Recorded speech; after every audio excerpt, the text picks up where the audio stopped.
जो शरीर पे थी राजा हरिश्चंद्र ने उस साड़ी को खींच लिया।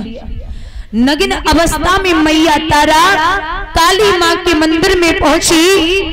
एक बात बता दे बुजुर्गों, जब आदमी पे ज्यादा कष्ट होता है तो या तो दुख में नींद सताती या भूख सताती है।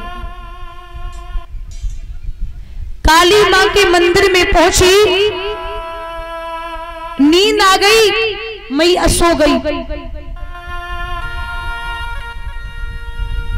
जब सोई है ना, इधर विश्वामित्र भागे, 4 मुर्दा बालकों को उठाया और उठा करके जहां मां बेहोश पड़ी है वहीं पर चारों तरफ बच्चों को लिटा दिया और जगह जगह खून लगा दिया।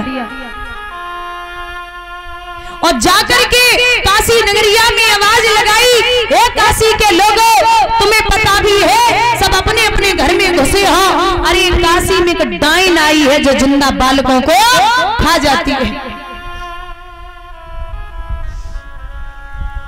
महाराज, काशी के लोग इधर उधर भागने लगे।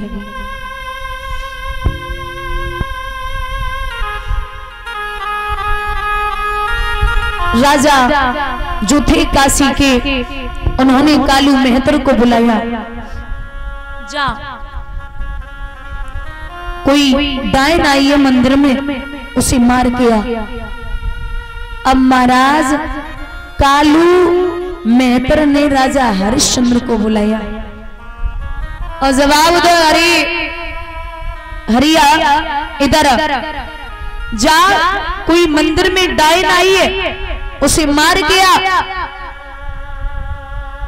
याद रखना बहु श्रोताओ, राजा हरिश्चंद्र को जैसी आवाज लगाई हुआ ऐसा।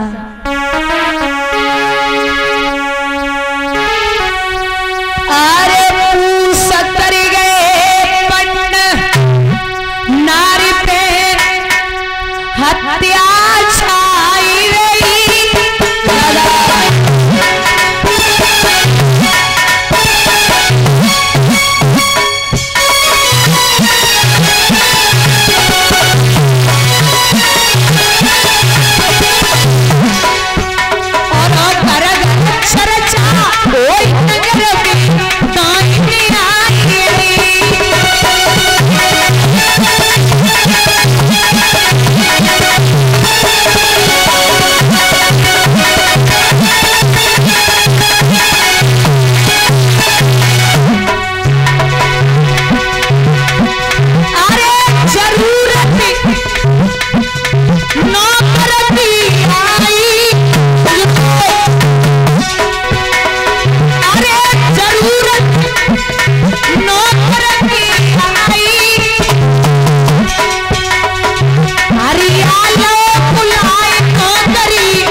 जाकर के राजा ने देखा तो स्वयं की पत्नी वहां पड़ी। राजा हरिश्चंद्र बोले, ये क्या है? अरे तुम और यहाँ? महाराज आप यहाँ क्यों आए हैं? राजा हरिश्चंद्र बोले, अरे बेवकूफ औरत, पहले अपने चारों तरफ देख, ये क्या है? रानी तारा ने जैसे देखा 4 मुर्दा बालक पड़े हैं। हरिश्चंद्र बोले जानती तो पहले से ही है कि ये किसने किया है और तू हमसे झूठ बोल रही है। रानी तारा बोली आप क्या कह रहे महाराज, समझ में ही नहीं आ रहा। बोले इन बच्चों को तूने मारा है। एकदम से महाराज हल्की लेके मैया तारा ने जवाब दिया, अरे नाथ कैसी बात करते हैं, पूत कपूत हो सकता है लेकिन माता कभी कुमाता नहीं हो सकती। आप मेरे शरीर की बोटियां कर दो महाराज, मैं आपकी सौगंध खाती हूं, इन बच्चों को मैंने नहीं मारा। हरिश्चंद्र बोले हमें पता है तू झूठ बोल रही है, मैं तुझे नहीं छोड़ सकता। रानी तारा बोली महाराज आपको किसी ने बहका दिया, आप किसी की बातों में मत आइए, मैंने इन बच्चों को नहीं मारा। लेकिन कहां माने राजा, हुआ ऐसा श्रोताओं।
महाराज जवाब दिया भगवान ने, चतुर्भुज रूप धारण किया।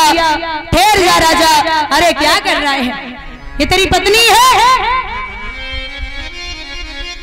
राजा ने देखा कि स्वयं भगवान खड़े हैं। रानी तारा नगिन अवस्था में भगवान ने उतारा अपना पीतांबर और शरीर पे फेंका।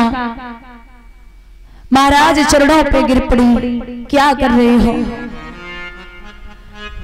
भगवान बोले परीक्षा हो रही थी। धन्य है राजा, तूने अपने सत्य और धर्म को नहीं छोड़ा। राजा बोले महाराज इतनी बड़ी परीक्षा,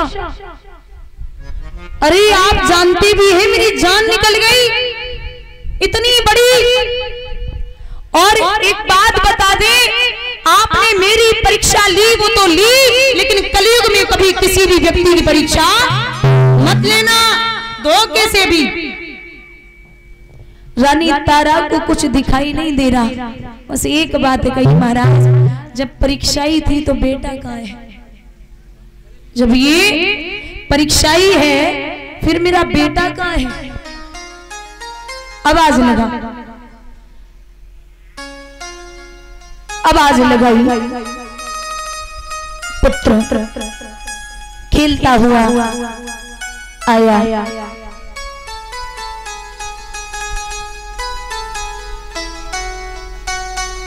राजा हरिश्चंद्र से भगवान बोले, राजा तू हमसे कुछ मांग ले।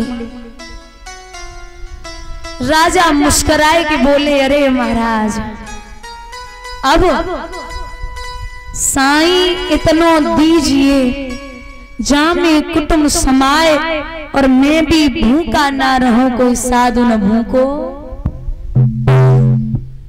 ये राजा ने वरदान मांगा परीक्षित। और आजकल अगर कोई भगवान आ जाते ना तो सीधी कहते साईं इतनो दीजिए जैसे बैंक भर जाए और मैं भी भूखा ना रहूं, कोई बाबा न द्वारे। चंद्र टरे सूरज टरे, टरे जगत व्यवहार, और पैदड़ श्री हरिश्चंद्र को टरे न सत्य विचार। मां से कहा आप मांगिए, तो मैया तारा ने जवाब दियो कि हे नाथ, जब जब मैं इस जग में आऊं तो मुझे यही पुत्र और यही पति पाऊं। तथास्तु। वरदान दिया। प्रभु परीक्षा पूर्ण करवा के आज पुनः वापस जाते हैं। आइए एक छोटा सा भजन बोलते हैं, उसके बाद में जो रामचरितमानस की कथा भैया श्रवण करा रहे थे वो आप लोग श्रवण करेंगे।